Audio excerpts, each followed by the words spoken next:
the way that Poland is portrayed now is as a victim, but it wasn't a victim. Well, its people were victims.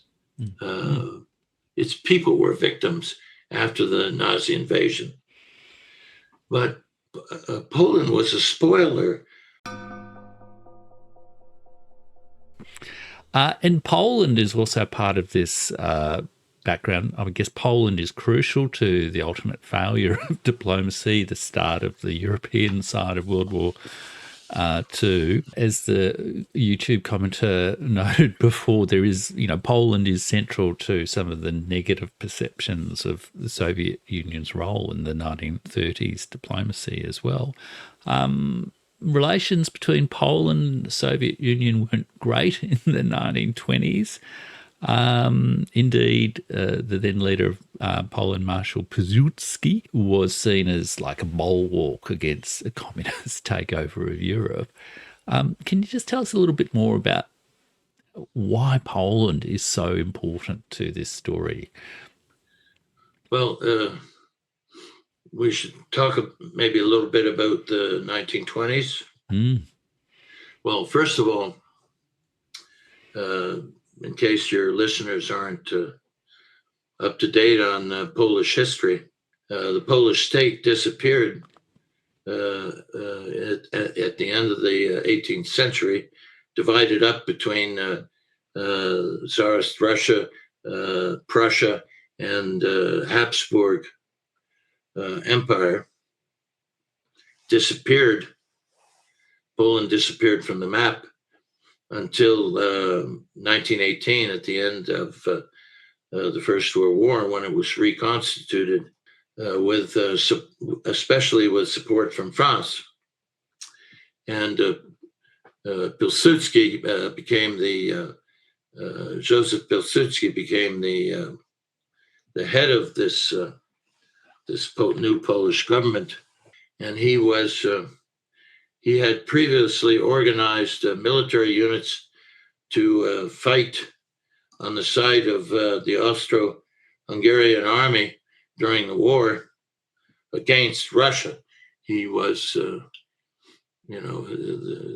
from his point of view, Russia, as I think I said last time we talked, was enemy number one for him, whether it was Tsarist or Bolshevik. And Pilsudski had this ambition to reestablish Poland as a great power in its frontiers of 1772. And war ensued in 1919 between Polish forces and Ukrainians and Bolsheviks further to the east. The Polish objective was to acquire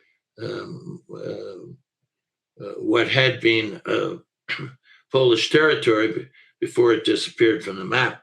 Basically, a war ensued between the Red Army and Polish armed forces. The Poles launched an offensive against the Red Army in April of 1920. This was all-out war between the Red Army and the Poles. The Poles got as far as Kiev. They occupied Kiev in early May 1920, but they couldn't hold the city. They were forced to abandon it forever. And the Bolsheviks launched a counteroffensive, Red Army, which brought its forces to the suburbs of Warsaw in August. Wow, that far. Gee. Right. Yeah. And at that point, the Poles themselves launched a counteroffensive, which threw the Red Army back towards the east. What can I say? A peace ensued. Each side was exhausted by the war, and so a peace ensued. Treaty of Riga in early 1921, but neither side was satisfied with it. The Poles hadn't gotten their frontiers of 1772, and large territories, Belarusian and Ukrainian, were occupied by the Poles, which dissatisfied the Soviet government. So neither side was friends with the other, let's say, but the Soviet side had an interest in better relations with France and Britain. This is during the 1920s. And if you wanted better relations with France, the Soviet side had to obtain better relations with Poland, because France and Poland were allies, and you couldn't have a rapprochement with France without a rapprochement with Poland. So there were some efforts by the Soviet side to improve relations with the Poles, but they were unsuccessful. So throughout the 1920s, Polish-Soviet relations were like cats and dogs. Pilsudski is a controversial figure, very different assessments of him. And ultimately, in fact, there's a non-aggression pact, I believe, between Pilsudski and Germany in 1934, well before the Molotov-Ribbentrop Pact. What was the Soviet Union's approach to Poland in this period, and what led to its gamble with Poland failing? Well, it was the same principle as in the 1920s. If you wanted to get along from the Soviet point of view, if you wanted to get along with France, you had to get along with Poland. And in fact, we know from Stalin's correspondence with his closest collaborators that he actually was angry with Litvinov for not pushing hard enough to improve relations with Poland. He favored better relations with Poland, and there was some resistance at first from Litvinov, because he was afraid that the Soviet Union would spoil its relations with the only Western power with which it had decent relations, which was Weimar Germany. But he changed his position. Well, he had to, because Stalin pushed him to change it. But in 1932, there was a non-aggression pact concluded between Poland and the Soviet Union, and that was to be the first step to a further deepening of good Polish-Soviet relations. And there were efforts during 1933, after the Hitler came to power in January, to consolidate Soviet-Polish relations. I would just want to emphasize that the Soviet Union favored an improvement of relations with Poland. But basically, Poland had a choice to make between better relations with the Soviet Union or better relations with Germany. And the Soviet side became aware of Polish negotiations with the German side, and there were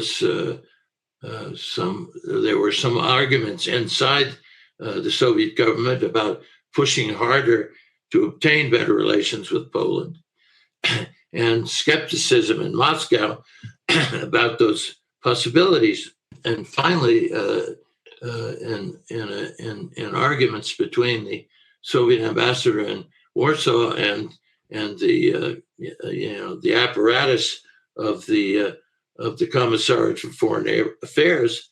The latter was proved correct because the Polish side opted for the, as you mentioned, the Polish German non-aggression pact and better relations with Germany.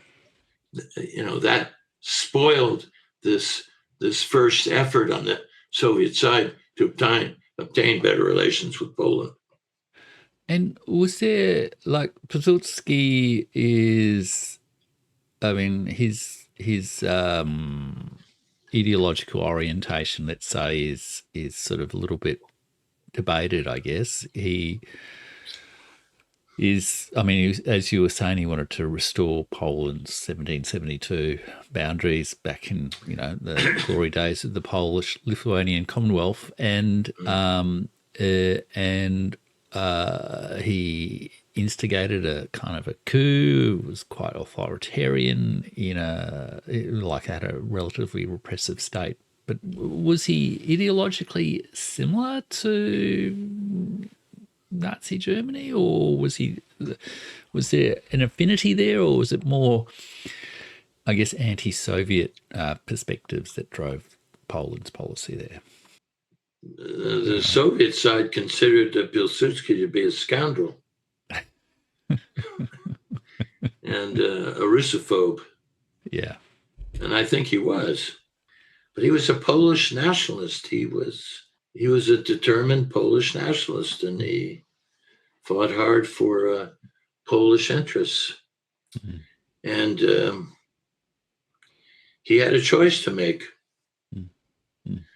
Would he get along better with the Soviet side, the Russians, which he hated, which he had fought against during the First World War, or would he try to get along with the Germans under Hitler? And it was basically, for him, it was Poland found itself between two potentially hostile great powers, and the Polish solution to that was to technically try to get along with both. But in fact, when it came to a choice between the two, to get along better with Nazi Germany. And, Poland wasn't all that an attractive state. It was a partial dictatorship, depending on who you talk to. And it was anti-Semitic, and it respected Prussian Germany, and it in no way respected Russia. It was, full of Bolshevik Jews, a constant menace to the independence of Poland. Given those two choices, Warsaw opted for Berlin and Hitlerite Germany. That was, I want to emphasize again, that was not something that the Soviet side wanted. In fact, it represented a failure of Soviet policy. Yeah, that's really fascinating, isn't it? I guess obviously because Poland gets invaded in 1939, and the complexity of the moral responsibility for the situation sometimes gets a little bit blurred, doesn't it? The way that Poland is portrayed now is as a victim, but it wasn't a victim. Its people were victims. Its people were victims after the Nazi invasion. But Poland was a spoiler of attempts by the Soviet side to organize this defensive alliance, which we talked about last week. It was a saboteur of those efforts. And in 1938, it was a collaborator with Germany in breaking up Czechoslovakia. It even took a small chunk of Czechoslovak territory. I know this will offend Polish listeners, but the Polish government made a lot of mistakes, and the Polish elite, in my opinion, brought on itself what happened to it in September 1939. The whole issue of historical memory and national memory, it's always so complex, isn't it?